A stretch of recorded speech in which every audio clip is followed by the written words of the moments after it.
Hello, everyone. My name is Steve Seeger, and I am the host of the Pieces of Impact podcast. Thank you for joining us for another episode. For those that are new, we like to document conversations here about business, fitness, fishing, sports, among other things.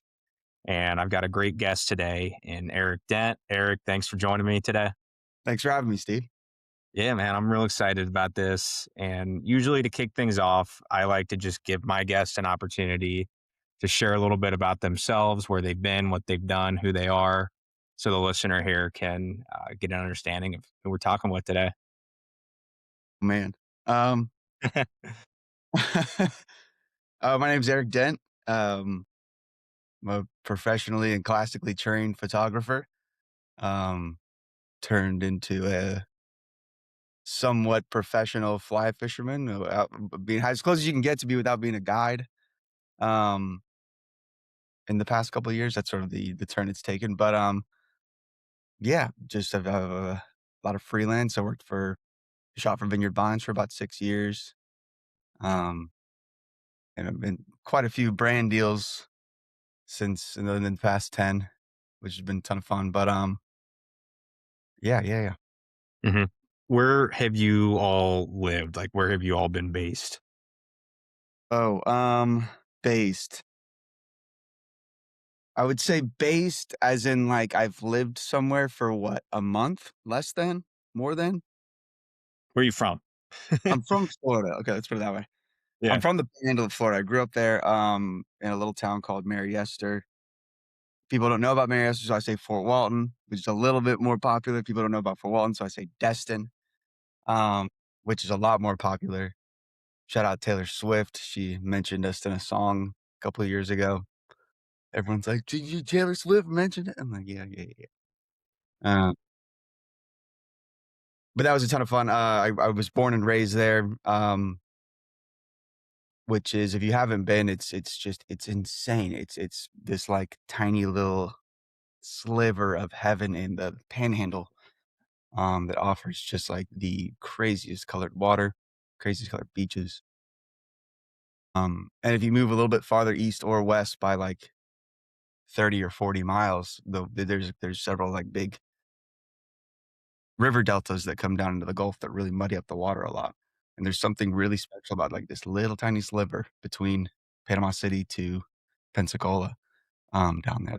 The water's just insane. Um, so yeah, lived there, grew up there.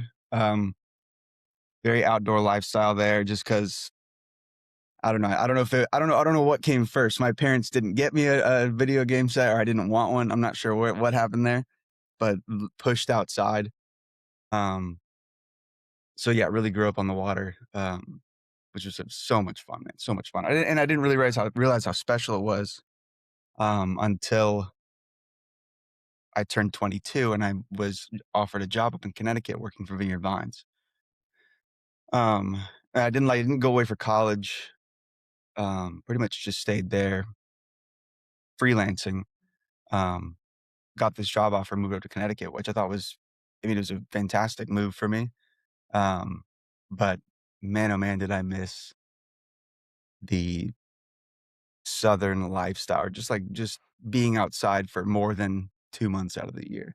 And I might mention my time in Connecticut or the Northeast several times throughout this interview, and I sound extremely jaded, and I'm only hyperbolic. I don't mean anything. I don't really mean anything I'm saying, but just more or less to get the point across. But yeah, moved up there, uh, and I got to travel a ton, which was great. But I think on the day to day, it was like it started to weigh on me not being able to do the things I wanted to do. Um, as simple as just going outside and being able to fish, um, and be away from people. It's tough to get away from people up there in that part of the world, which is something I grew up with, and so I didn't realize how scarce it was outside of certain areas. Um, but yeah, it was a ton of fun. And then as of 2 years ago, 2.5 years ago, um, left Connecticut, left Vineyard Vines, and came down to Charleston because I wanted to get back down south, but I didn't want to go all the way home to my hometown, um, just so I could still see through a little bit of personal growth, So it's still like not 100% familiar, but a little more familiar in terms of climate and type of person and outdoor outlets. Um, so yeah, that's kind of where we're at right now. And it's been a ton of fun. I love Charleston. Awesome place. Fantastic fishing. It's a little colder right now than I wanted it to be, but that's January for you. Um, the food's great. Fishing's great. Everybody's very nice. And yeah, man, it's just been so much fun. I've been to Fort Walton, Destin. I love that area, the Panhandle. I know what you're talking about with the water. It's beautiful. Have you been down to Cape San Blas, a little Yeah. farther past Panama City? Yeah. It's awesome. That's where I like to go. I'm actually heading there Thursday for most of February to hide from the Ohio cold. Yeah. Um, Yeah. Are you yeah, staying on Sandblast? yeah, we're like right at the beginning by Salinas Park, and then it goes out to like the point. Uh, you know what I'm talking about? So we're like really close to that area, Cool. and I'm It's gonna awesome out there. It's so bring cool. my dog down there, do some fishing, and work remote. It's gonna be nice. Oh, yeah. That'd be fun. Um, We've camped out there. That's like one of the only beaches actually in Florida outside of Daytona still that you can drive on. Uh, there's a little point of the coastline that goes down and then before it heads back up to Apalachicola, and you can drive it a little bit, and if I've done it once or twice, it's just expensive. Like, if you're not a resident there, it's or if you are a resident, it's a $20 a year pass, and if you're not a resident, it's a Bay County, which is like 1,500 people or something like that. But if you're not a mhm. resident, it's $300 for the year, um, which was fun. But like I went through there one time and paid it, and had so much fun just driving out there on the beach, just because there's nobody out there. Uh, but it's a really cool spot, man. Really cool spot. Yeah, it's It's getting only more. gonna get more and more popular too as like Panama City gets busier, and 30A is getting really busy too. Yeah, I don't like as many people coming in, but it's still beautiful. And I have driven on the beach. It's nice. We'll make fires and stuff, and it's a good time. Now, back to you. You lived in Connecticut. You're down in Charleston now. At what point, and I guess why did you decide to leave Connecticut? You kind of said that it was not your favorite place to be, or I don't know if I can get into the full story. I don't know if I should get into the full story, but I guess I would whatever I do say, I would like to preface that the 2 guys that I worked with there, the 2 owners, Shep and Ian, they still have full control of the company, man. They're the coolest guys. Eh, like, to a fault, would just care about you and everybody else around you individually to a fault. Like, they would know where you're from, what you do, where you've been, how's your dog, did you fix that flat on your car? Like, they knew everything about everybody, and so they were just man, they're the coolest people. Um, and they own this somewhat small and very successful clothing company, um, that they started back in 1998, and, like, 1998 to 2024, 3, those are pretty different times, and it was a very similar brand, and I guess they felt the need to hire somebody to take this thing they created a little bit farther, and so they hired a new CEO, a couple years before I left, and the vibe really switched up. They took a back seat and gave the keys over to this I don't have a problem saying it, but this faceless lizard monster of a person, um, who did not care about who you were or what you do or where you're from. He cared about profits and, like, looked me and my buddies dead in the face and said, "I would love to replace you with AI. Would love to. The less employees, the better." And I said, "Oh, fuck you too, dude." Um, and so the vibe really switched. It wasn't about the community. It wasn't about who we were as a team or the brand was. It was about just strictly profits. And man, oh man, that just makes my skin crawl. being somebody who just cares about what I do no matter what the outcome is or how much I'm getting paid, because that's like what everybody ever cares about these days. Um, and so, yeah, the vibe really switched. I applied to go full remote. Um, what really happened was, well, it's a cool an organization because you can go to the head of merchandising. You can walk right into their up to their desk and be like, "Hey, like, can we put a meeting on?" They'd be like, "Yeah, sure."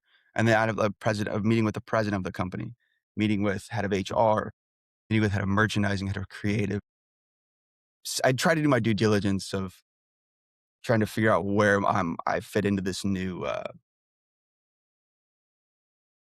pecking order, or for lack of a better term, at this company. Couldn't really get a good pulse on it, and then I just felt like I was still in this unfamiliar place geographically, like being in Connecticut. I wanted to make sure that I was there for a reason and, like, I felt good about it because it is so different from where I grew up and what I wanted to do on a day-to-day basis. Again, it was progressing my photography career for sure, but I have to weigh everything else that I wanna do with that. And so as soon as I lost the sense of worth, creatively at this company, I mean, everything else just kinda, like, just melted away. It's like, I don't wanna be here anymore in Connecticut at this company, doing what I'm doing around these people. Um, and so I applied to go full remote because I wanted to move. I wanted to get out of there. And I could do the job, it's fine. It's not that much work, it's not hard, but I just didn't wanna be there. And so I applied and I got denied. Um, and I was like, "Whoa, okay, fine." So then I started shopping at apartments, for the next year, just kinda getting my ducks in a row as best as I could. And then about a year later, I just moved without saying anything to anybody. Um, which again, I don't know if I potentially could get in trouble for saying this, but it's been 2 years now. And again, I feel like I've got a decent relationship with the 2 owners, thank God. Um, but just left, because it felt like I've got no mouths to feed. I've got nobody to prove. Like, it's like if everything blows up in my face, then it's in my face. And I feel like I had to kinda take control of where I wanted to be and who I wanted to be. Uh, and so I moved down to Charleston, got a little apartment with my girlfriend and I. And then maybe 2 or 3 weeks, probably like 4 to 5 weeks after that, because I moved early November, November 1st, and then mid-December, I got a call, just like, like I was pulling into Publix, grocery store over here, and it was head of HR, and I knew exactly what was going on. She's like, "Where are you?" And I was like, "I moved." And she was like, "Well, what are you doing?" And I was like, "Dude," like, she said, "You could have come to me." And I like, 'cause I was airing out all my issues of what was going on and why I left and like, "Oh, I don't wanna be there, yada, yada, yada." She goes, "You could have come to me." And so I try to be as nice as I can, and I'm really big on, like, the hierarchy of things. And so I'll never, like, yell or snap, but the first time I was like, "I fucking came to you 8 months ago about what I'm doing up there, and nobody got back to me. I did come to you, Jackie," or whatever her name was. And so everything was fine, or not fine, but it was this big thing, and I texted the 2, Shep and Ian, and I said, "I really appreciate everything you guys have ever done for me. The company's just taking a turn, excuse me, in a way that doesn't really, like, just vibe with me, but again, I really appreciate the opportunity." Um, and they got back to me and said, "Thank you very much for your time," and blah, blah, blah, blah. And so we left on a good note, them and I, um, which was most important to me. Again, it's like, I didn't move away from everything I love for 60 grand a year. Like, you can't, that doesn't vibe with it. There's some disconnect in my brain of some dollar amount for me not getting to do what I wanna do. It will never make sense to me. Um, and again, I'm saying that from a very, privileged standpoint of no kids, no dog, no mortgage, no big medical bills or whatever, but, um, still, I'm not gonna let that guide me on what I am and what I wanna do. Um, so I moved down here, and it's been pretty fun since then. Yeah, and I mean, what does like a typical day in your life look like nowadays?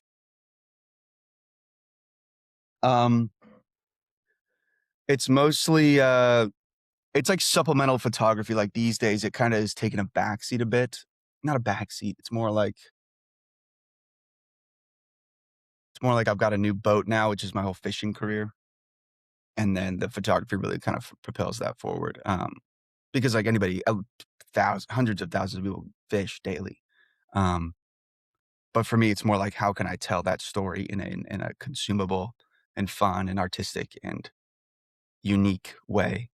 Um, which is nice to have the whole photography background because it's very easy and it just comes second nature to make nice photos and decent video. It's not like my forte, but um, just it leaches into everything I do. I guess a I don't want to say perfectionist, but an attention to detail sort of eye when I'm sat here doing like my fly fish, like my fly tying, excuse me. Um, I'm like looking at other photos of other flies online. I'm like, oh, well, mine looks better than that. It's like a fish doesn't know the difference, but it's like for me, I just have to take that extra attention to detail, which gets in the way at times, I will admit, but more often than not, it's helpful in the whole photography thing or editing or again the fly tying or just little things like that. Mhm. Um, but on a day to day, when it's not freezing outside, I just try to get out in the water as much as I can. It's more or less just trying to get out in the water and fish and shoot photos and kind of continue this. It's almost like you're throwing coal in the fire every time I'm uploading some like really cool content. And I hate that word. Um, but that's the hardest thing for people to kind of like grasp. And that's something I've kind of like convinced myself of. But the more I post, because you have to keep it going personally. You have to eat that time personally to convince brands or companies or producers, whoever, that you know what you're doing. And so inside like the whole the photography world, I'm getting this hyper specific fishing outlet photography thing because that's what I've been posting and that's what I want to do. But it's like it could go any direction. If I could start posting like people, the musicians or whatever, I wouldn't keep on getting these fishing brand uh, objectives or whatever. Um, But that's something I have to constantly keep telling myself because, like, I'll sit on my computer and I have nothing to post or I don't feel confident about it. I just, like, again, overthink it. It's not perfect. And then 2 weeks will go by and I hadn't posted yet. And I'm like, "Well, shit, dude, I gotta get something up. I got because some brand somewhere might be like, "Oh, this might convince them of something that they They decided decided. wasn't important, 2 weeks ago, or that wasn't their vibe 2 weeks ago." But then I post this new thing and they're like, "Oh, yeah." And it's all hypothetical, but, until it's not, until somebody reaches out and they're like, "Yeah, here, let's do this thing, let's do that thing." Um, Well, I was gonna ask you, I mean, like, you've got the Yeti hat on. I know that you've put some Columbia post up. What can you share about how those sort of partnerships come together behind the scenes? um,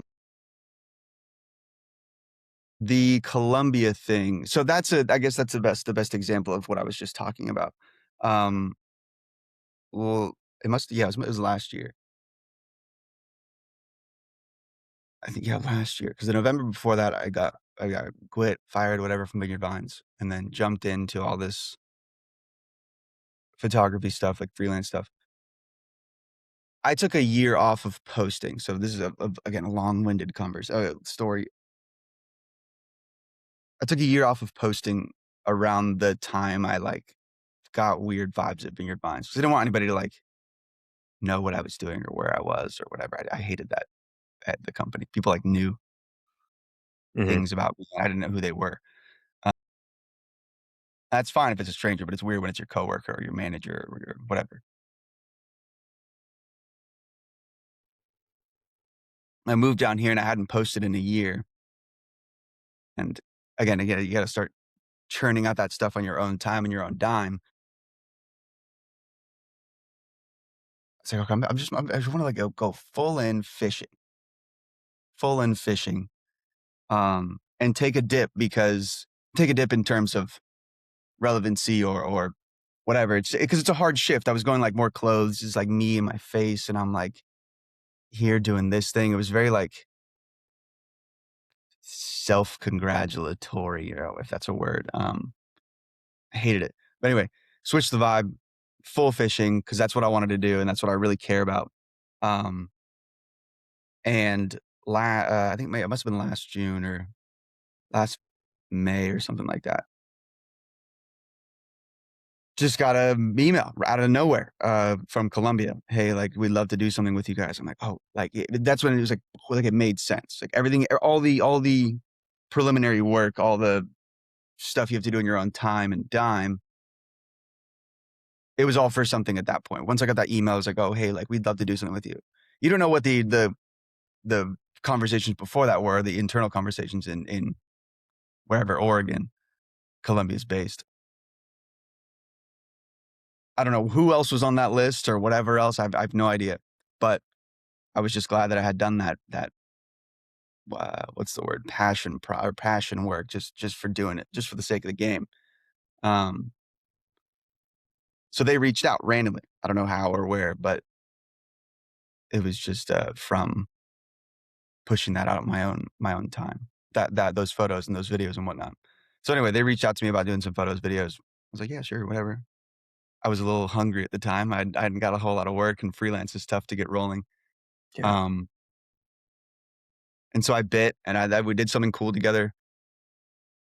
A couple months later, they reached back out to me. Hey, let's do something else. A couple months later, they reached back out to me. Let's do something else. And so I start rolling, and um,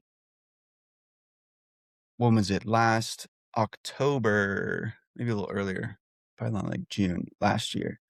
Got a similar email from Yeti. Um, Wanted to just do it, and it's very relaxed. It's something like super official. Like I'm not getting a web page on their website, and I don't want to come across as like this pro or self-proclaimed pro, whatever. It's just these little tiny handouts that I get with a little bit of cash. Um, it's more or less the check mark on a list of things that like my 15-year-old self would be so stoked about. It's just nice to say that I made contact and I got paid by Yeti. Ooh, to go fish. Whoa, sick. You know? And I'm not like laughing my ass off to the bank, but it's just cool to be able to say that okay, it's almost like you like break a seal or you it's this new Hmm. Yeah, I you don't know. finally break through. Yeah. Yeah, yeah, yeah. What Because do the if projects like look sorry? like? I mean, like, do they give you like objectives that you have to get done for like a shoot, or like how did the projects look? I mean, do they send you somewhere to go on a trip and then take pictures, or what does that look like? No, it's more like I guess they'll have like a subset of products they need to promote or they want to promote online. Say there's 10 products and they're looking at 20 people. I think they'll kind of break up those 10 products amongst those 20 people that they need for this campaign, um, where it makes the most sense. Like Columbia, for example, if they have like they need to like move some ski jackets, like they're not going to hit me up. I don't ski, you Right. know. Yeah. Um, but they'll hit me up with these projects like they Yeti's like insanely lenient in the coolest way. They'll send you this deck of it's just saltwater fishing. That's the only parameter they give you, which is sick. Um, and a list of products like, hey, like anything in here, and I've already got 7 of the 10 products that they want to push. Um, Do they so it's send you just them? so say again. Do they send those products just to you and they're like, "Hey, wear this"? Yeah, yeah. I mean, kind of. It's not as simple as that, but pretty damn close. Okay. Uh, but like Yeti will say, hey, we need to move some of these like go boxes, little red go boxes, and I don't want to like come across as like it doesn't. It's not. I don't want to say think it. I don't want to portray it as like forced, coming from me because I am promoting it and selling my word. but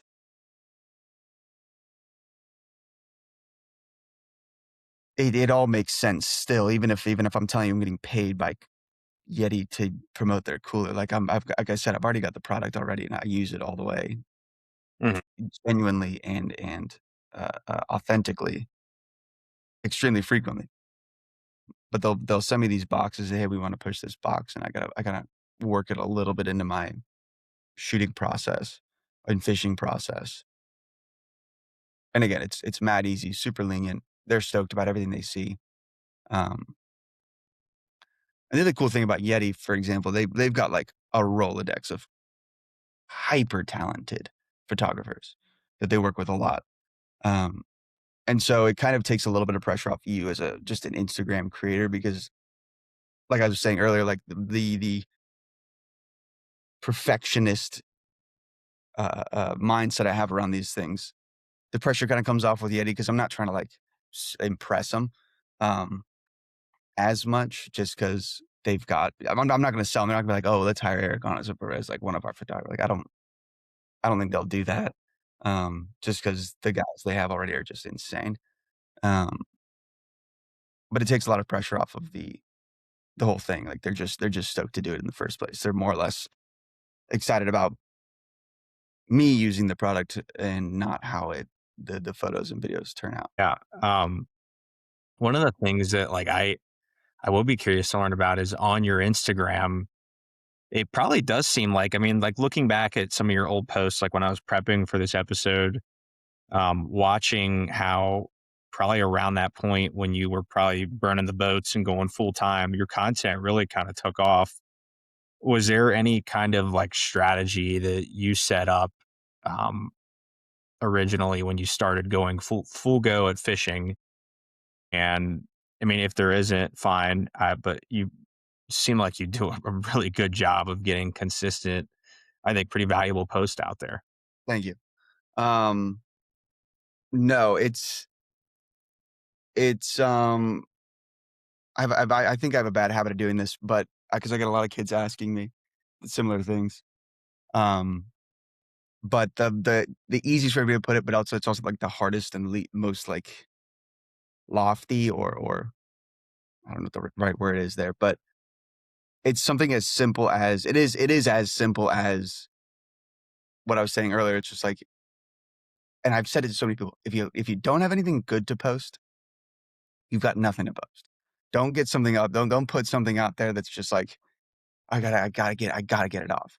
And to a point, like in my career, like I've been shooting for 15 years now, and I've got literally 43,000 gigabytes of photos right here. Uh, I can dig, and you get to a certain point where you can coast. You can take a little dip in quality or I guess confidence in your posts. Hmm. But I think day in and day out, for years, you gotta be on top of it. You can't like there's no like from the hip or whatever. And if you already have that mindset, then it is what you are posting. It's this like one big it's almost like a car. It's like you got fuel, you got air, and you got electricity. If you don't have one of those three, something's not right. And you gotta have like good content, and you gotta make sure that it's only good content. And I don't know what the third one is, but it's just an attention to detail day in and day out for a long time, um, is really the best way to kind of explain that. Hmm. Um, what was the second part? You asked me something else. Uh, that was a long-winded question. You answered it though. I'm thinking back. I mean, I saw on your YouTube page when I was prepping for this too. You were putting videos up for a little bit, and then it seems like you decided to focus on more short form content. Was that pretty intentional too, or were you just not enjoying creating the YouTube videos as much? Yeah, for me, because and I'm saying all this from like the fishing scope. Um, to go out there and do all that stuff is like difficult. If I leave every camera at home, if I leave every camera at home and I go out there in like fucking Wrangler jeans and a wife beater, like I'm saying like the lowest effort Mhm. on my end as a person to go out there on a paddleboard when it's windy or whatever, I'm at a huge disadvantage already. And it's tough to like just to catch fish and put fish on the board. Um, that's difficult as is. And so to incorporate a storytelling aspect into it or taking tens of thousands of dollars in camera gear out there, it just complicates the absolute shit out of it. And so for me, the past couple years is because the fishing aspect is so nuanced and complicated and difficult as is, I have to really fine tune the capture part of it Mhm. so that one or the other doesn't seem like worth it anymore, if that makes sense. And I say it to a lot of kids too, because they'll ask me the same thing about like Instagram, YouTube stuff. It's like, dude, find the easiest thing for you because the fishing is so difficult. If you're talking about fishing or we're talking about hunting, even it's the same nuance where it takes a fucking ton of effort to do it and be good at it without cameras around. Dial that in because that's the important part. The fishing part's the important part. Nobody wants to see you holding up little 6-inch fish. No, you're just not going to get anywhere. It'll be fun, but you're going to get made fun of. Mhm. Dial in the thing you're doing and then fine tune how you capture it so that it doesn't interfere too much with the outlet, the pursuit. Um, and so back to like the long form video stuff, it's just like to make a video, and anybody can, any YouTuber or videographer will tell you that's like you shoot 8 videos worth of content per video, but then you cut it way down to make one story. Versus when I'm taking photos, I can take one photo and follow it with a bunch of copy or a caption to explain what I want to explain. I don't do that, but I do that. Um,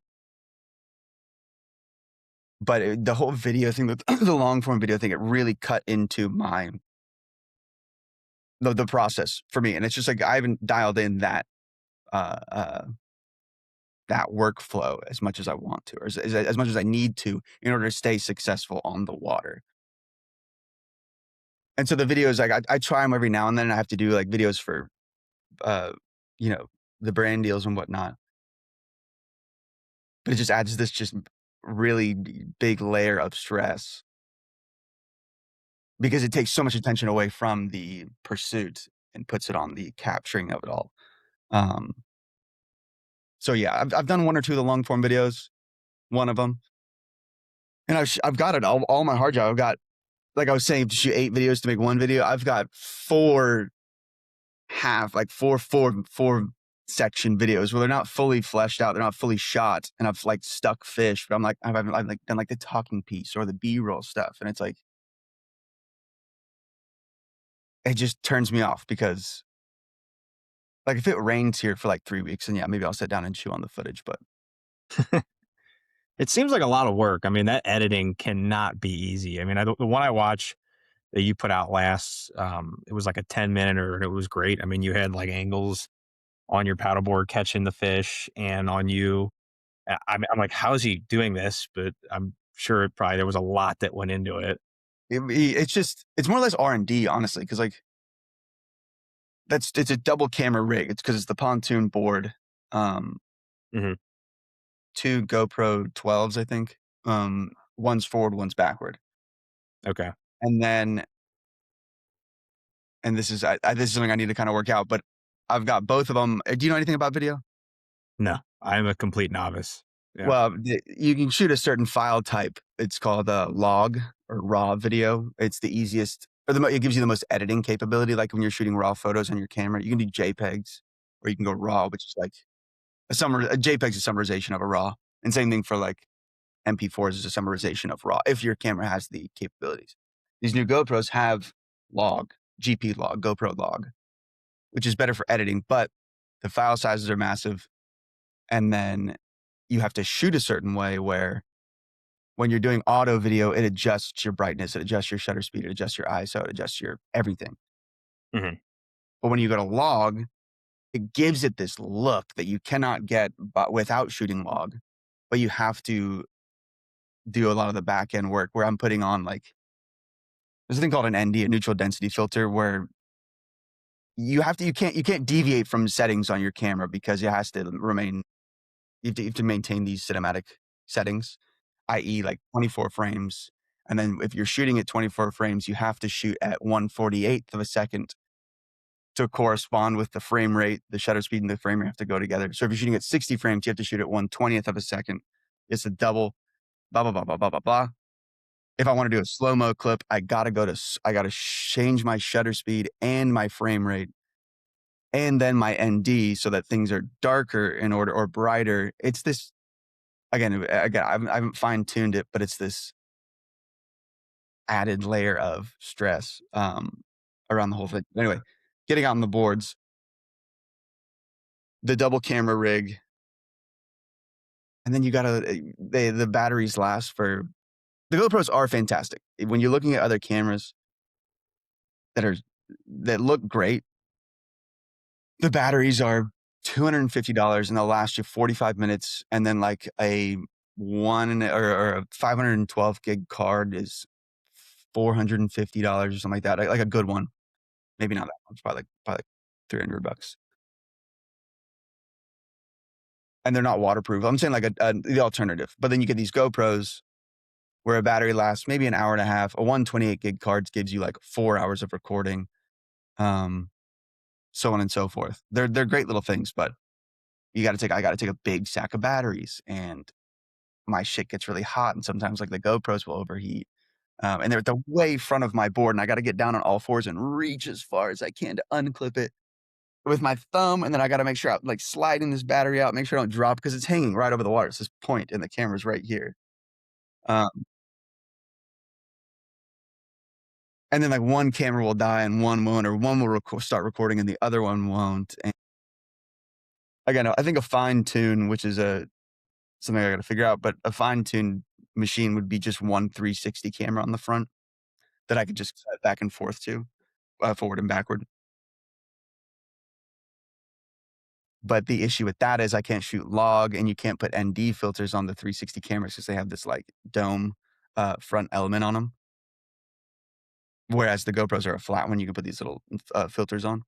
And it would just change the look of everything. And that's not a bad thing. It would probably make it a lot easier. But again, I'm trying to maintain this high quality coming from a photographer or a professional image person's point of view. That sometimes I'll do these like even when I shoot like an iPhone thing, I'm like, yeah, it's cool and it works perfectly fine. It works great. And people don't really notice, but I notice. And it's like the whole photography thing I've got down fine. I know exactly what I'll take one battery, one body, and two lenses, and it'll last me like 4 days. And it's just so easy to just pop, pop, pop, pop, and put it down, and pop, pop, pop, pop, and put it down. But like having like your spidey senses up and thinking something's gonna happen and say, okay, GoPro, start recording. And then like you wait, GoPro's recording, you burn 6 minutes on your thing, and then you actually don't see a fish. And okay, GoPro, stop recording. Then you got 6 minutes of recording and you just burnt 6 minutes of your battery, or 12 minutes in that case, because you have two cameras. And it's just like too much. And so I gotta, not too much. I'm sorry. I sound like a bitch, but it's like nuanced as shit, very nuanced. Again, and that's just the camera bit. That's not making sure my tippet's tied to my 30, to my 40, to my drag set right, my lines laid out. It's not caught around my cooler. The fly's right, whatever. And I'm being dead silent. My clothes are showing the right things. I got to make sure everything's like good for the video, for what I'm out there for. And then and then not to mention the time aspect of it all, because out here, in the summer times, you're fishing a high tide. And on a paddleboard, I can't jump from flat to flat. I got to stay on one flat. I get maybe 2.5 hours, 1 hour of it coming up. Sometimes it's too high, and then 1 hour of it going down. Sometimes you can fish through the whole thing.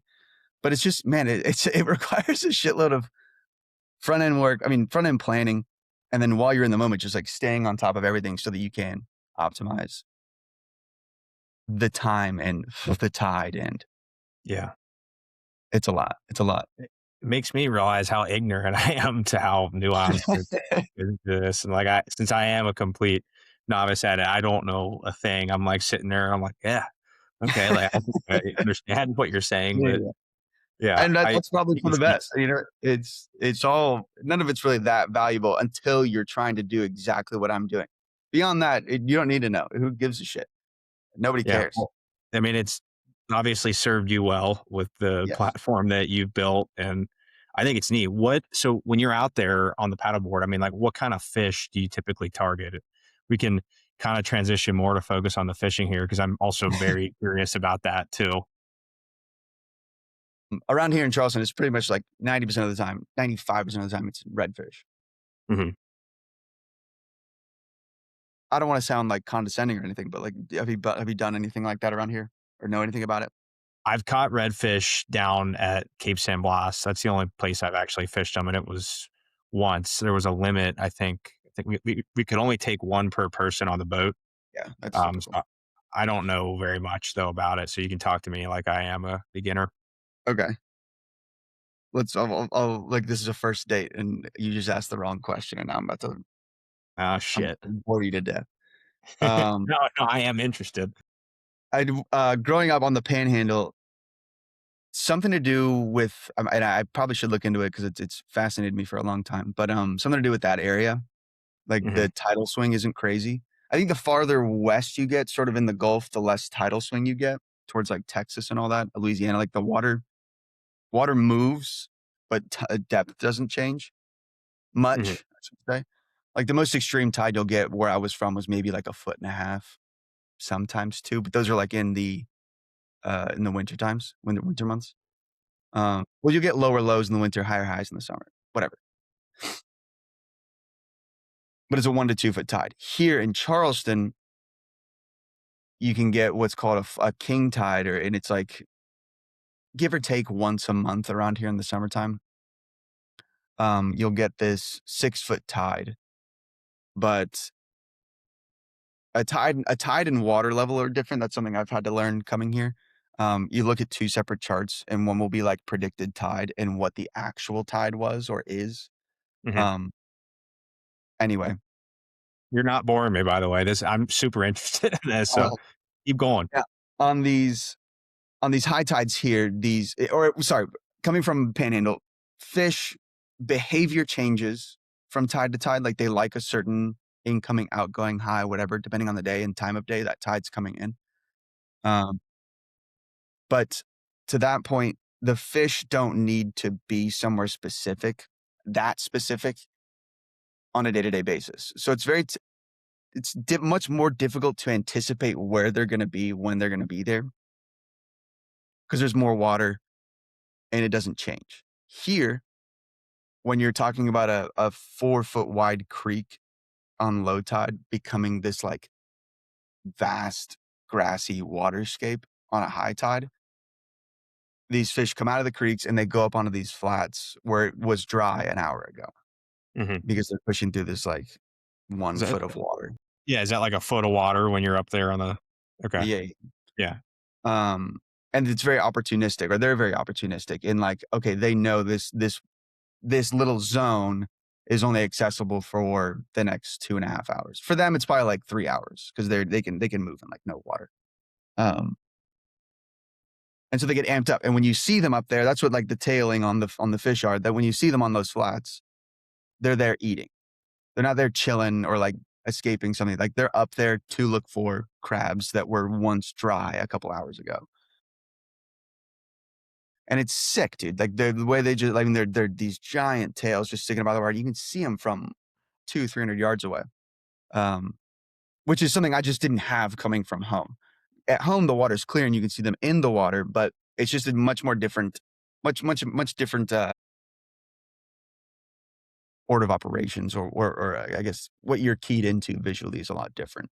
Um, so anyway, here you get these flood tide fish, and you get, maybe out of the month, you get a week of fishable high tides. And, like, at the center of that week, you get the flood, like the king tide, where you almost get too much water because you're looking for enough water for a fish to be there, Hmm. Like if the water's this deep and a fish is this long, depth, length, the tail will come out. But if the fish is this long and the water's this deep, you're not gonna see that fish, and the water's too dirty. Sometimes they'll float and you can see a little bit of a wake, but that's what I was saying earlier. If there's too much of a high, then you kind of fish the incoming to the point where it's too high, and then you fish the outgoing where it drops a little bit again. Um, it's really fun, but it's the timing of it all is something I've really had to get used to here. Is Um, it easier in the Panhandle or is it easier in Charleston? it depends on, like I think on average you catch more fish here, Hmm. but, like, say it's noon here now, say there's a high tide at 12:30, like, and I'm right here right now, I'm like, "I wanna go fishing." I'm like, "Oh, fuck, high tide's in 30 minutes." I either have to get up and run and get all my shit together as fast as I can right now and maybe catch peak to falling, Hmm. not to mention the paddleboard's just slow to set up and get in the water. But at home, I can get out all day, and I'm not gonna get stranded. And again, I might not see fish all day, but water depth doesn't change. You can stay out all day, and behavior will change for them. But here, you can really only stay out for again, if you're trying to fish a flood tide, and someone from Charleston's probably gonna watch this and be like, "You idiot, you don't know what you're talking about." But speaking from my experiences and, like, what's worked for me, getting out for, like, highs and flood tides and all in the summertime, the timing of it all is extremely important, really, really important. Like, if there was a 12:30 high, peak high, I would probably get out around, like, if board floating, everything's set up at, like, 10, maybe 10:30. Hmm. 'Cause I'd like to get up to early flat and just, like, get to a point where, like, I'm almost pushing onto dry land and just, like, stake out and just wait and just sit and watch around. Because those fish can move in 6 inches of water, and you can watch them. Sometimes you can jump off the board and just start walking into those flats, which is a ton of fun. Um, but the timing of it all is very, uh it's not very forgiving. And you'll hear people out here with boats that'll get, if you don't know what you're doing, stuck on flats because they're in the zone, they're starting to see fish, and these fish are pushing around in 4 inches of water, but your boat needs 6. Um, and all of a sudden, it just you're kinda stuck. And Yeah. you hear stories about people having to, like, spend the night out on the water sometimes. Um, Are you self-taught for a lot of this, or did someone teach you? all of it. No, all of it. Yeah, Yeah. all of it. Which Like, again, that's what I was saying. I might sound like an idiot to some people, but I'm a caveman brain. That's how I kinda, like, tackle these issues is figure out what doesn't work and then yeah, figure out what does work. trial and error. Like, you Exactly. just That's all. YouTube a bunch of stuff to figure it out, or are you just actually out there like, "Oh, that didn't Well, work." actually, yeah. So the you mean the differences of Charleston to my hometown, for example, the Panhandle, Mhm. they're really not that crazy. Like, they'll fish will eat pretty much the same things. Really, the only thing that changes is behavior and the timing of it all. Um, and people have, like, a mind for it. My brother-in-law, he's a really fishy guy, and he's from this in the Panhandle as well. We fish everywhere together. Um, he's never really done flood tide fishing here, but, like, I would give him maybe 4 days, and he would have it pretty dialed in. Um, spots, techniques, whatever, like, but you can split hairs on all that stuff, but at its core, you can find fish and be successful within, like, if you know the basics. Um, and that's not we're not including, like, knowing how to cast a fly rod or tie a good knot or know what fly to pick out. Like, those are things you need to learn on your own, and when you learn them on your own, they're so much more valuable than somebody telling you how to do it. Uh, but yeah, if you have the mind for it and you don't mind eating shit for a couple of weeks and not catching anything or even seeing anything, yeah, sure, anybody can do it. But you gotta know that that's the name of the game. That's all.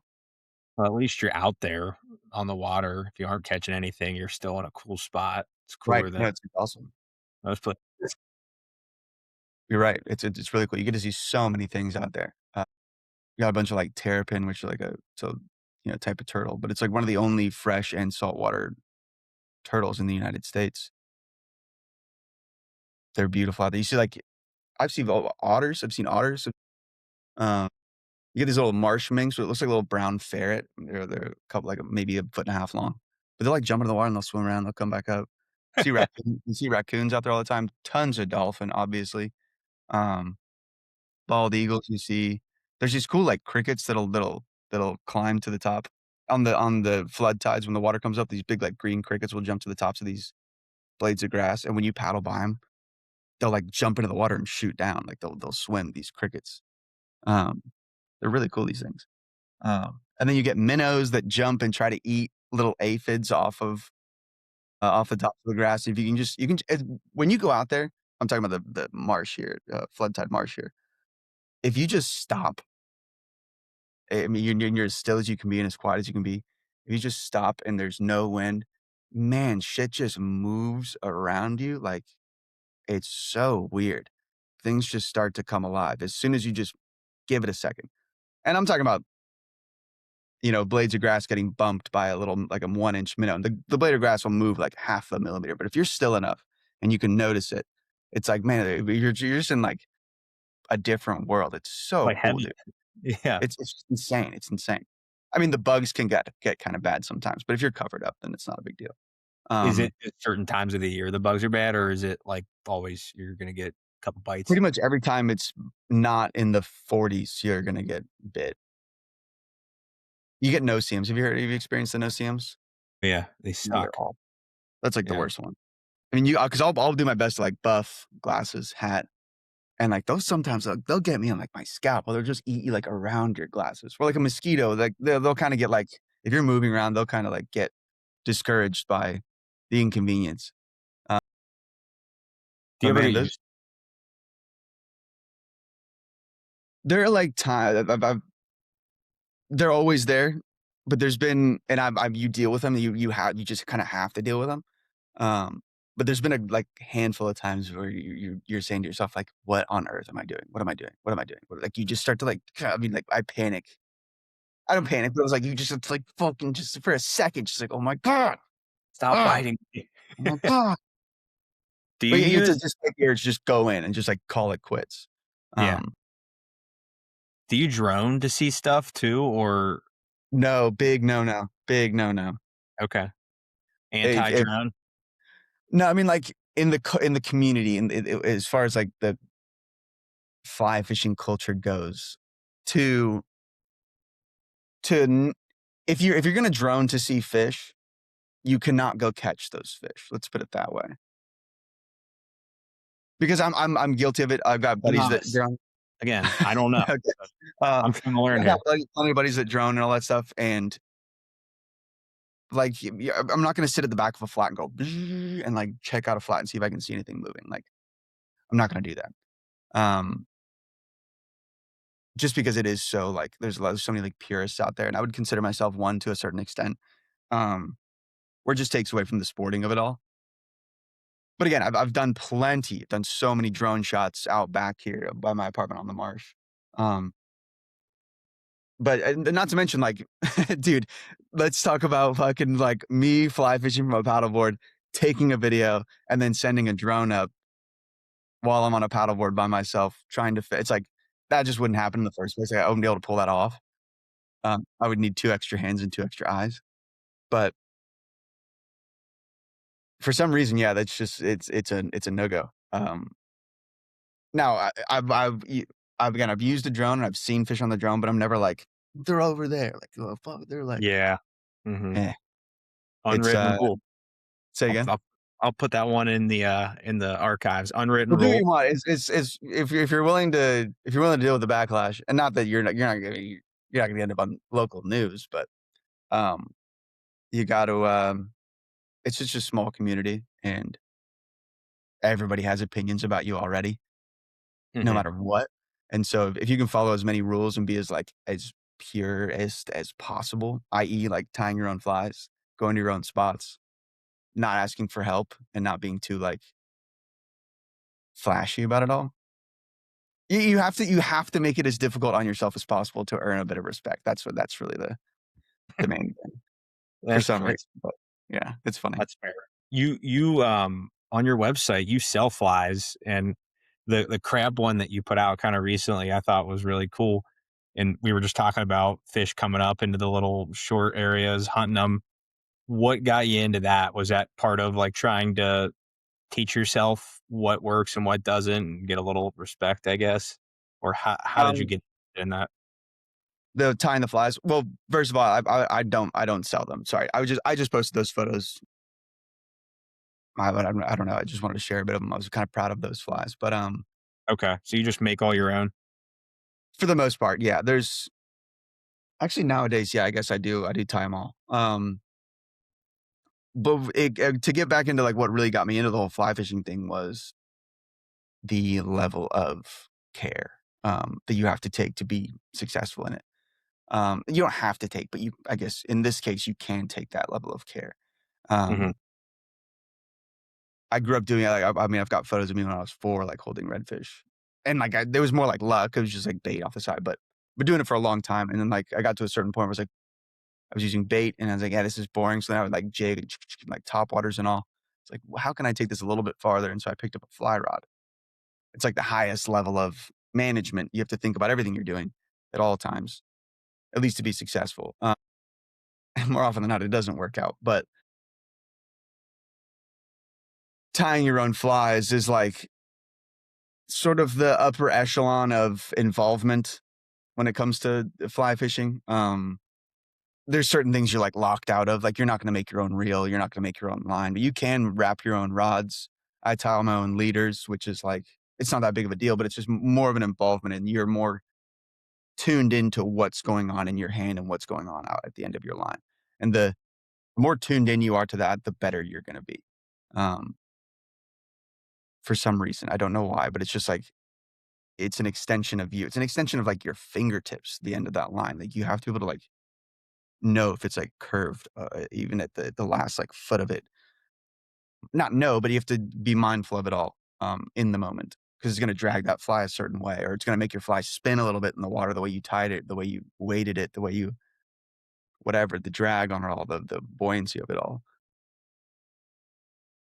But yeah, it's just a different level of involvement for me. So it is the one of the coolest things to say, okay, I want to go catch this fish, do a little bit of research on what they eat, do a Mhm. little bit do a little bit of research on what that looks like, that crab or that shrimp or that bait fish or that whatever.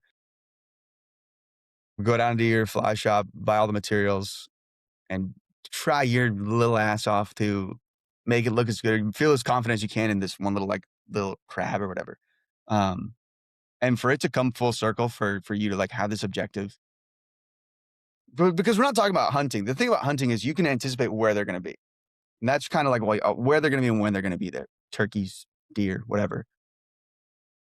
Fishing is so much different because you are doing that, but you're convincing a wild animal to eat something fake.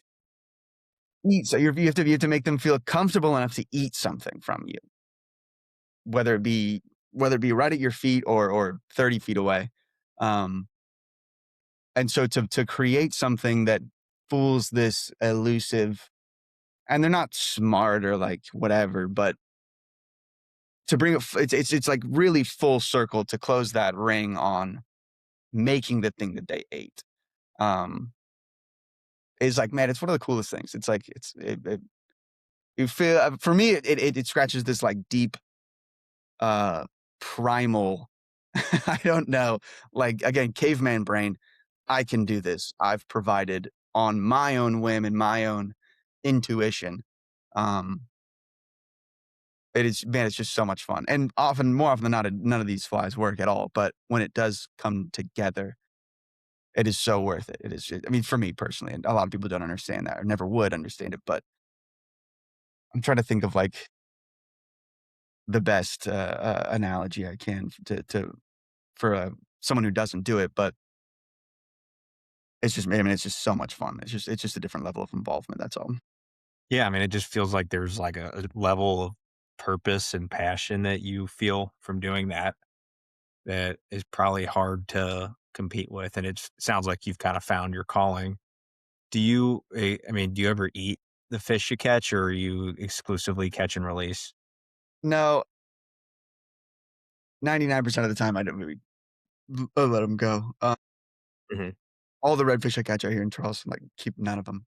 Never keep any of them. If I could go home sometimes in the Panhandle, and like I was saying, you can stay out all day, like, my brother-in-law and I will do that, we'll stay out, like, all day, and it's kinda cool to come home with, like, 1 fish.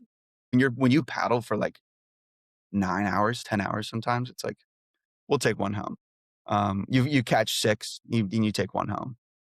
You get 2 little fillets out of it, and it's like I mean, to me, not so much, but for a lot of people, that's like closing the gap or closing the circle on going out, finding these fish, catching them, and taking them home to eat them.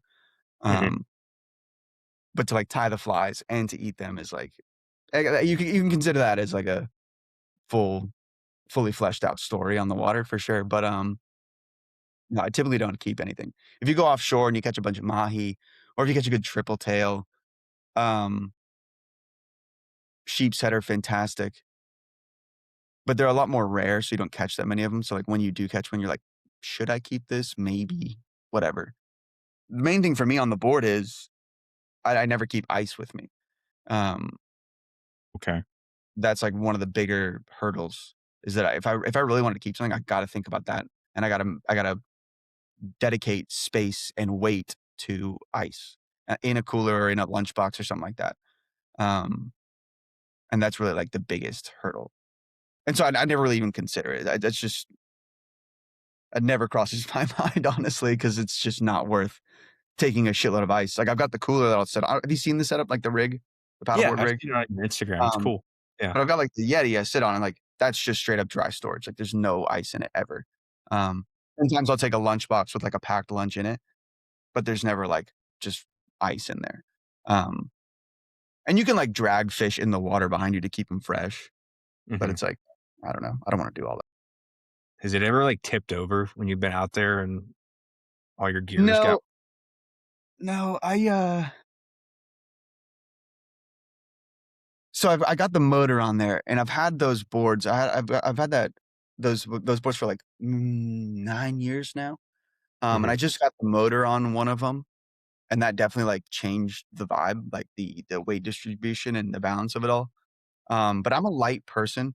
Like, I'm, like, 160 pounds, and, like, I grew up skateboarding and, like, on boards and stuff, so I've got really good balance.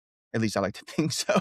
Um, and the boards are mad stable. The only thing that gets weird these days is having that much weight back there and having to turn around and, like, pull start the motor because you have, like, the majority of your weight on the back 2/3 of the board or maybe, like, 1/3 of the board, and you gotta Mhm. make it quick. I'm back there, I get back to the center of the board as fast as I can, Yeah. because when you're like this and it starts to tilt, then you can roll pretty easily because it takes most of that surface area out of the water or that displacement out of the water. Um, I've only come off the board twice, I think, and once I was and it's just only when I've incorporated the motor. Once I was going, stood up because I like to stand when I'm motoring behind me, I've got it on a tiller, Mhm. um, at home, and it was, like, right after I got the board right after I got the motor, excuse me, and I didn't really know what, like, my clearance was underneath, like, my draft, and I hit this, like, shallow patch, and the board just stopped, and I kinda, like, kept on going off the front 'cause there's nothing in front of me, uh, and, like, I'm not going it's to I was probably going, like, 8 knots, and it tops out maybe at, like, 11 or 12. Um, and so you just kinda, like, step off the board. As long as you yeah, and again, I'm a light person, I've got, like, pretty fast feet, um, and so I just kinda stepped off the front onto this into this ankle deep water. Um, and then another one was, like, turning around, fiddling with my motor somehow, maybe, like, getting it off the because it tilts up.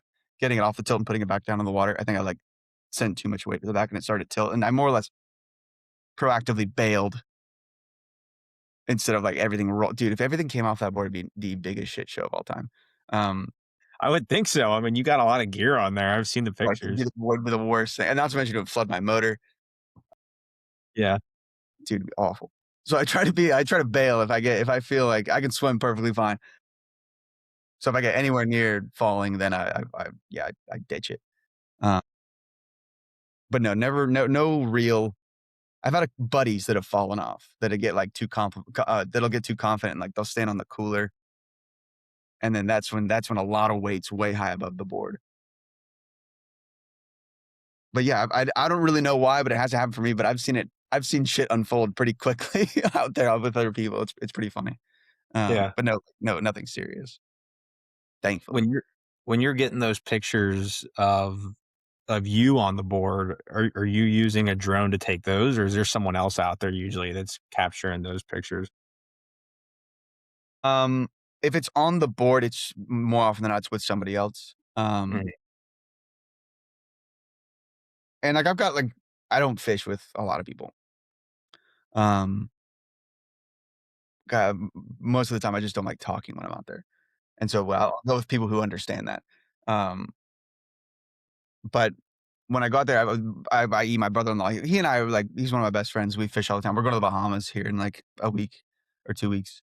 Um, he knows how to work my camera pretty well these days. If I can hand him over like pretty good settings and he goes, "It's a little dark." I'm like, "The wheel on top, click it twice to the left. It'll make it a little bit brighter." Um, and he'll know what I'm talking about. And I'm like, "And go give me portrait," and he'll turn it and he'll throw a couple shots off for me. Um, but that's one of the reasons I don't post a whole lot of me on the board holding fish. Like, it's very opportunistic for me to have somebody out there with me that A, I would fish with, and B, knows how to, like, run a camera. Mhm. Um, one of my best friends that I live with up in Connecticut, he still lives up there. He's from the Panhandle too, but we moved up there together. Every now and then I'll this, like, last October, I had, like, a few objectives I need to get done, i.e., like, a Columbia shoot. Columbia had to pitch them, I'm gonna be on the paddleboard, and so then I have to think about the workflow behind these pitches before I pitch them. Uh, so then I'm like, "Okay, I'm gonna fly my buddy down. He's gonna come down for these dates because these tides look good on my phone." He comes down, we go out and shoot for, like, 5 days out, on the marsh, um, and, like, I pay for his flight and everything to come down, and he helps me out. And so then I'll stack up all this content of me just on the board by myself because I can't just do that on any random day. Um, but yeah, it's just so few and far between. I try to stretch out those photos as best as I can. On a skiff's a different thing because you've got 2 people, like, naturally. Um, Mhm. but yeah, beyond that, I'm usually by myself, and self-capturing can get kinda difficult. How often are you targeting other species from, like, redfish? It seems like that's probably predominantly what you're going after, but is there you were talking about going offshore. Are you doing that very often? No, offshore, like, almost never. I would like to, it'd be a ton of fun. The effort involved in getting offshore is, like, way, way, way higher. Bigger boat, more gas, so on and so forth, and, like, that's when you go offshore to, like, keep things because you $600 worth of gas in the tank. I Yeah. got up at I got up at 4:30. I wanna come home with something. Um, Now targeting other species is kind of based off of A, like, time of year, and B, like, where you are, like, location. Mhm. I'll be fishing the, Tampa Bay Waterkeeper tournament, February 20th. Um, and it's a redfish tournament, but they've got a snook Calcutta, which are you familiar with snook? Not really a whole lot, no. Inshore species as well, and they get fairly large, but the Calcutta is like, you pay in and you can go for this other species if you want to. It's not you're not gonna win first place in the tournament but if you see snook, you should fish for them. Uh, but we don't get snook up here. I don't get snook in the Panhandle. Uh, but when you're in different locations, then you can go after different, species. Like, going to the Bahamas, we'll go after bonefish and permit. Okay. Is that gonna be in the flats, or are you gonna be deeper water there? Flats, yeah. Nothing offshore. I ran into a kid that's gonna be there who might be able to take us offshore. Um, but I don't the other thing about offshore is, like, the gear involved. You need bigger reels, bigger rods, bigger lines, bigger flies, and, like, really when you get into that territory and as far as gear goes, it gets pretty expensive, um, to, like, handle a good sized amberjack, for example. Like, you need a gigantic rod and reel, and Mhm. you need a corresponding line for your reel and rod, and then it's a lot, and to buy that stuff and just have it in my closet for the once every 2 years I go offshore is just not man, I don't know. I don't really vibe with it, Yeah, but and it's nice how just light and, I guess, like, simple the fly fishing is. Not that it's something easy to do, but it's just seems like you can carry a backpack and you got most of what you need yeah, there. awesome. right? Yeah, that aspect is great.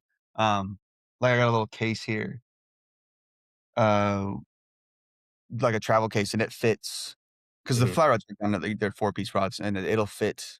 You could probably jam 8 rods in there and 4 reels, and, like, a little Okay. fly like, you we use it usually as, like a go bag, like an emergency bag. We'll check a bunch of other gear, but if it gets lost, we this carry-on rod case has enough to get by. Yeah, the way it does pack down is fantastic. Mhm. When you plan like a trip like that, that's not like in your backyard, like in Charleston or the Panhandle, are you like setting up beforehand ahead of time, like a bunch of locations that you know you're going to go to? I mean, how does that look? Sounds like you're paying attention to the tides. What, how do you set up a trip like that? Really, like the Bahamas, for example. There are so many islands you can go to, and they all have their own, nuances. Usually go to Abaco. Only go to Abaco, really, in my experiences. This will be, like, my 8th time going. Uh, but Abaco is great because it's generally a pretty hard bottom, and we're gonna be DIY wading most of the time. Hmm. Um, and so, we almost went to Andros last March, which is a separate island Bahamas, sorry. And a buddy of mine called me, he's like, "Dude, are you going to Andros to DIY?" And I said, "Yeah." And he goes, "Do not do that. You're gonna sink up to your nuts in mud. It's just like the softest bottom of all time. Like, you can't get away with it." Um, but Abaco, you could like, there's plenty of mud. I mean, just sandy bottom. Um, but with that, a lot more pressure, a lot more people know about it, it's a lot more accessible. Hmm. So on and so forth. So it adds its own level of difficulty. But yeah, having been there like 6 times now, like, you kinda know the rigmarole. But before that, yeah, just weeks of Google Maps, literally weeks of it. Um, and just like, "This looks like it could work," and you don't know until you land. And so you go the first time, you're like, "Okay, that didn't work, but this did." And so now you know what color sand is gonna be what depth from Google Earth, I'm saying, what color sand, what's gonna be what depth at what tide. You kinda have a pulse on it. Um, and so now you know what colors to look for on the map. And then 3rd trip, okay, this was good depth, or this was good bottom, but the tide wasn't right, or the fish weren't there on this high tide. We Hmm. saw them on low tide, so let's just go to low tide next trip. 4th trip, you're like, "Okay, only looking for low tide." Okay, found fish. They didn't like my flies because you're at this accessible place that people know about, and the fish are there at this certain time, so, like, now you gotta, like, well, dude, it's so nuanced. When I start to explain it, I start to realize how crazy I am. But, But it's um fun. I think it's really neat though. yeah, yeah, yeah. It is fun, but bordering insanity. Uh And so this time, like, mad relaxed. I'm going with 4 dudes in the Bahamas. My brother-in-law and I are going. This will be his 6th time. He's pretty much gone with me every single time. Um, and I'm taking 2 older gentlemen who have never been before. Um, and so they're mad stoked, and I'm telling them, I'm like, I'll pretty much just drop them off. I'm like, "Go try this fly at this place," and help them through these things. Yeah. Um, Yeah. but my brother-in-law, we're like, "Let's just, like, take a day and, like, snorkel and go find some lobster." 'Cause we've done it so Oh, many times before, and it's like, let's go do something different. Um, we'll definitely I mean, primarily gonna be fishing, but, like, if it's slow, I'm not worried about it at all. I'm gonna go do something else. Um, but it's gonna be nice to be able to point somebody in the right direction. Um, and I'm, like, tying flies up for them for these guys, which has been fun. yeah. Do you keep track of what you catch in like a book or anything? I know some You know, people a fish log. I've really wanted to do that. I've started and they've fizzled out several times. Um, yeah, I think that is helpful for people who don't. Not that I don't wanna, yeah, that sounds a little demeaning. So I think certain people, more or less the hobbyist or the weekend warrior can benefit from something like that. Mhm. I'd like to consider myself sort of like fish brained, where you're, again, more or less acting on your intuition on a lot of things. Mhm. Um, and any fish that's significant to me is documented in photos, and, like, locations documented in photos and all that stuff. And then not to mention when I have a date and I know the general location of a photo, I can look back to tide history water temperature and air temperature history, like, if it really matters that much to me. And I've done that before, like, okay, this worked here, but it happened 4 years ago, and I can't remember why it worked here, and then I'll go back to tide history and weather history. Um, Hmm. and if you can really piece that picture together, like 80% of it, like, you're gonna be successful again. Um, but no, I've wanted to keep a fish log, but I don't know if it'd be that important, Hmm. that helpful, I should say. Right. Right. One thing I did want to ask you about, and I haven't yet. Um, on your bio, you write that you're an amateur tailor. What do you make it? Oh, yeah, yeah. Um, brother, I'm like, I didn't grow up with a whole lot. My parents, like, they gave my sister and I everything we needed, but something was instilled into us is like, if you cannot get what you need, can you make it? Like, can you take it over the finish line on your own time and your own under your own hands or whatever? Um, and so there's so many things in my life like nowadays it's like things I just don't want to buy or like it's that's just too expensive. But can I get by with this like little shitty thing, or can I make something that works perfectly fine? Um, and so I got into like I would go to thrift stores and I would love thrifting, but I would find all these things that were like a little too big or a little too long or a little too whatever. And my mom on my I think on my like 22nd birthday, like 22nd birthday, professional photographer, straight outdoorsy son, my mom buys me a fucking sewing machine. Um, and, not that, like, sewing's not gay. I don't wanna be that guy. But most dudes, if they went to their parents like, "Mom, Dad, give me a sewing machine," their dad would be like, are you sure about that?" Um, and I called my mom, like, a couple weeks later, and I was like, "Mom, this is the coolest thing you ever got me." Um 'Cause I would buy clothes that from thrift stores for dollars, pennies, and, they just wouldn't fit properly, and so now I would go into thrift stores and be like, "Okay, like, this I know it I can, like, take this in under the armpits and, like, make it, like, fit a little more appropriately for my body type."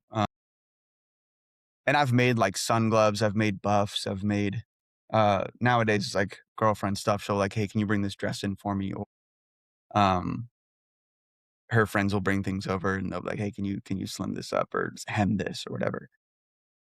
And my main thing, what I really like to preface it all with is like, I'm not a tailor. Like, I'm not a tailor. This isn't gonna look good. Don't try to resell this item with my work on it. But it'll get you through the night or whatever, or it'll hold. Like, the hem will hold. Don't inspect my stitching at all. It doesn't look good, but it'll hold for a good bit. Um, but yeah, amateur amateur tailor. Yeah, yeah.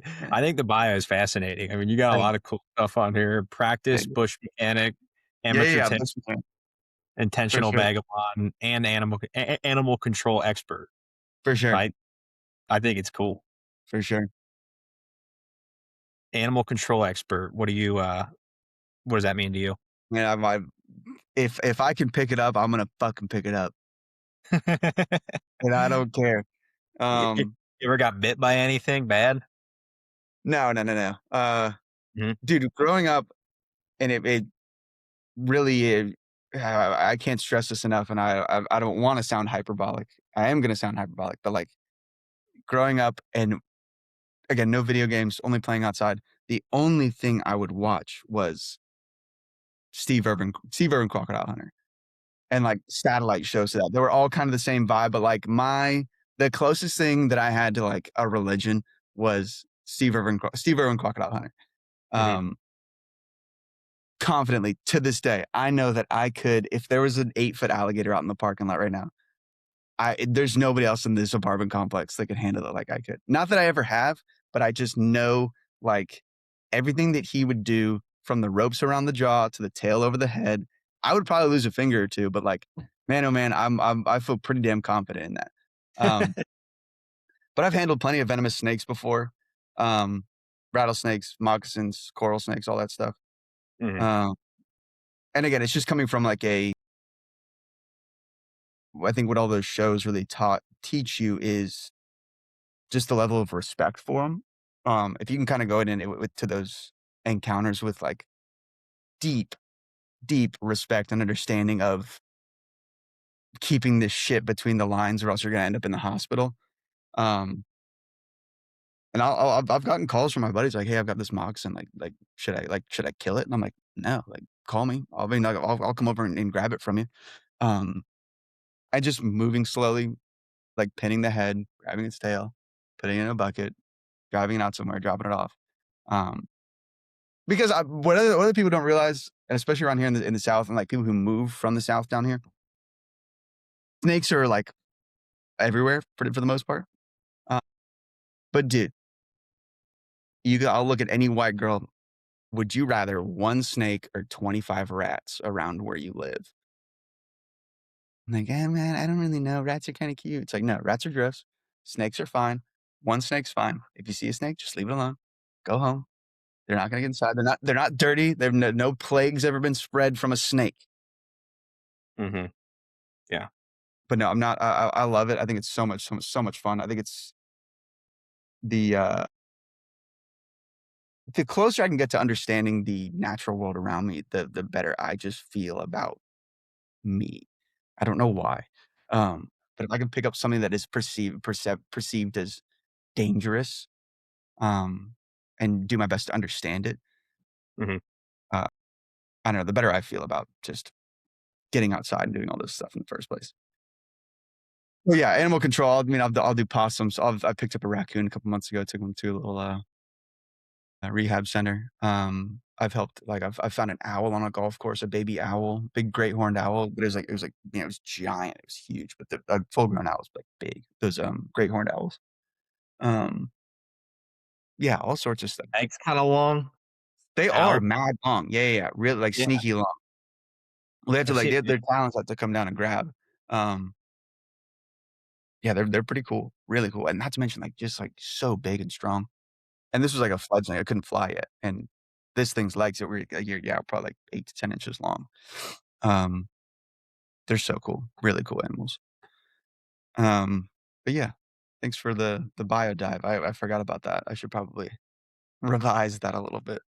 Well, I think it's good. I'll borrow it for, the description here. I do wanna get into the, rapid fire round that I like to end the Okay, episode okay. with, coming up on time here. And you already hit on a lot of these, but I did write down a couple of them, and I usually my rule is do not, follow up on these just to keep it moving. Occasionally, I have been known to break that rule, so I'll do my best to keep this Don't moving. follow up, keep it moving, okay. That's on me. That's on me. You let it roll. Um, what so question number 1, what separates a good photo from a great photo in your eyes? And try to do these, like, relatively quick if you can. Okay, Jesus Christ, that's a Put you tough on the one. spot. Good photo and a great photo. I that one's tough because it kinda comes down to objective. Um, are you selling? Are you telling? Are you like, what are you selling? What are you telling? Does that photo convey what you're selling or trying to tell?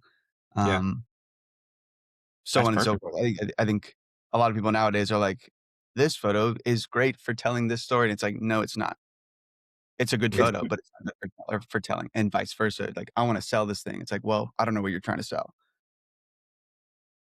Yeah, today's day and age, there's so many places a photo can land. Like, it's not gonna land on the cover of a magazine like it would have in 1970. So that's a tough one. Mhm. Very, Alright, very, it's too nuanced. next one is what is your favorite area to fish? Whether it's where you're at now in Charleston, back home, what's your favorite spot if you had gun to your head? Yeah, it's fun for me to go home and, like, apply my, like, traveled knowledge to my hometown. It's a ton of fun. Because back in the day, I would talk about that all the time with my brother-in-law. Growing up there, like, if I go home right now for 2 weeks, I would catch more fish in 2 weeks than I did between the ages of 10 and 20. Mhm. Uh, just having that knowledge and, like, knowing how to apply it is, it's very eye-opening for me, but it's always very fun to go home and do all that stuff. Yeah. What is the single most valuable piece of camera gear? that you own, like not financially, but that you couldn't live without?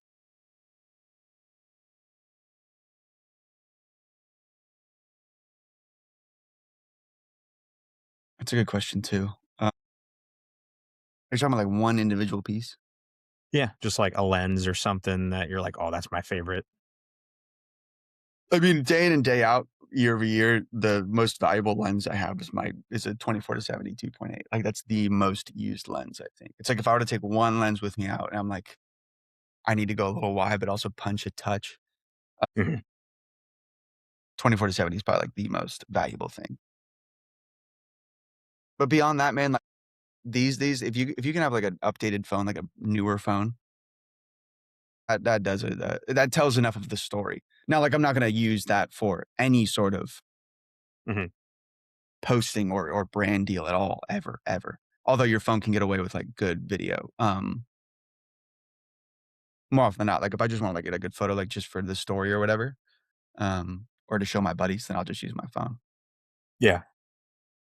Do you have a photo that you are most proud of? Like, there's one that comes to mind right when I ask that, and you're like, "Oh, that's the one right there, and that was my best," or maybe 2 or 3? No, No? no, I try not to. So like haven't been doing it for a long time. The I've gotten used to it now, but there was some sort of like an uptick in or almost like this exponential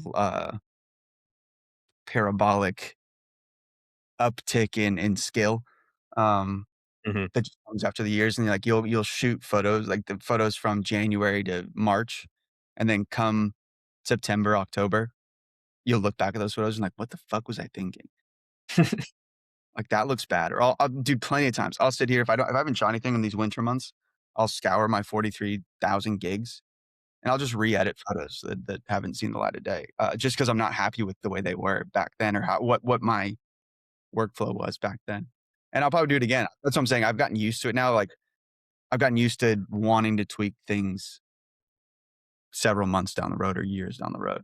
So I try not to get too stoked on them. When I print things out like this guy, it's like it's cool to see it because I can't change that one. Um, and I don't know if I have like a favorite photo. I could probably whittle it down to like a couple hundred, but I have million like literally like 3 million photos on these hard drives. It's crazy. Tough one then, harder than I thought it would be. Uh, what is the hardest shoot that you've ever done? Or environment, I guess? Hmm. The hardest shoot I've ever done. Um, Once upon a time when I was working at Vineyard Vines, this was sort of like a small group project. We were gonna shoot 2 fishing guides down in the Keys, Mhm. um, but we went up to camp in the Everglades, and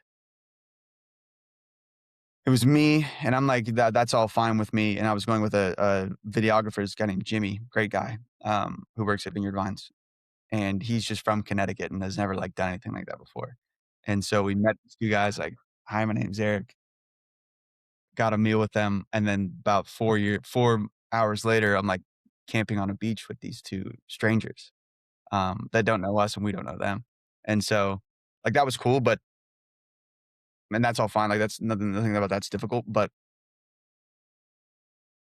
we've got this a separate bag of clothes sample clothes, and so, like, it's just me, Jimmy, videographer, and these 2 fishing guides, and it's like, "Okay, we got that shot. Let's get him in these clothes," and, like, it's a little wrinkly, you gotta, like, pull out all the wrinkles. Mind you, I've got no cell phone service. It's this 4-day long shoot.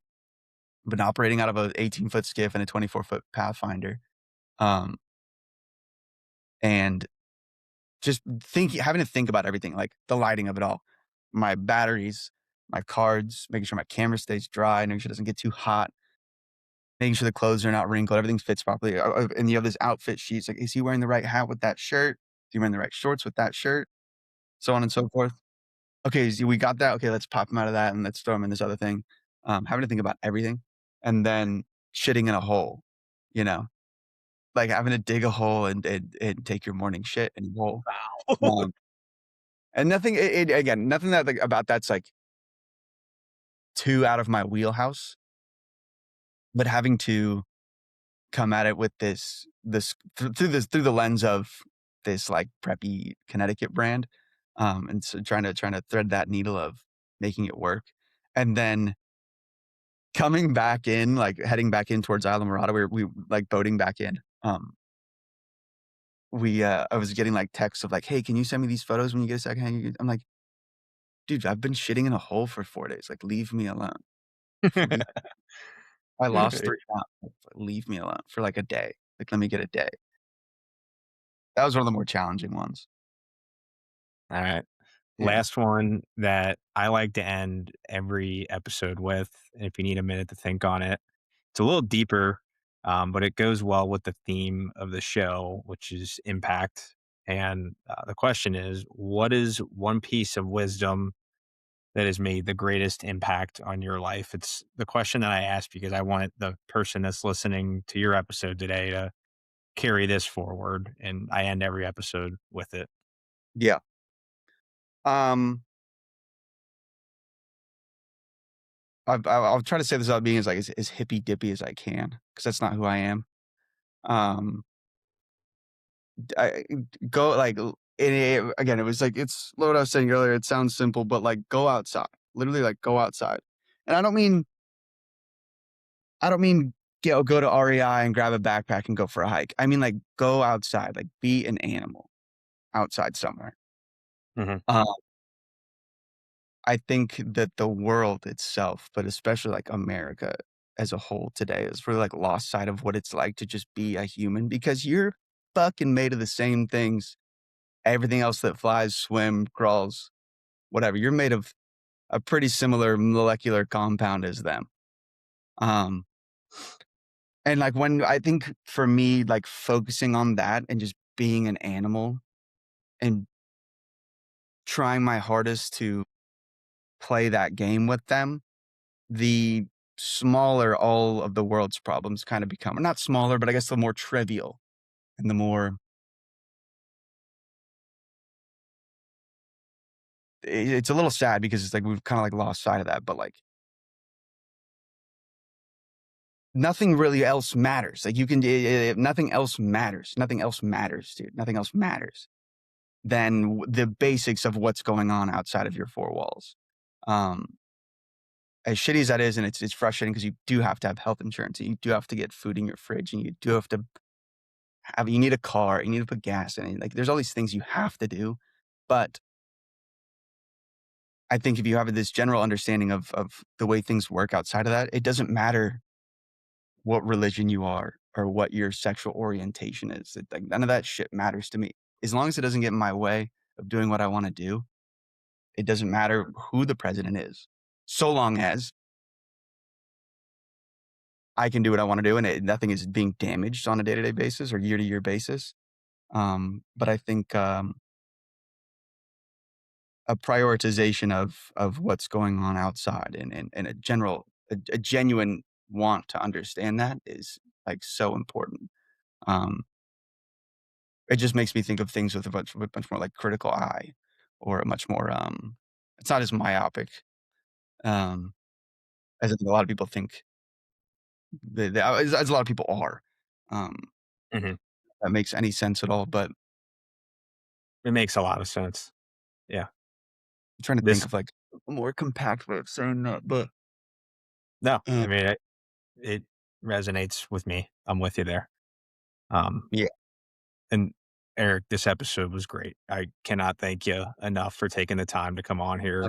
I'm glad you think so. Where can my audience find you?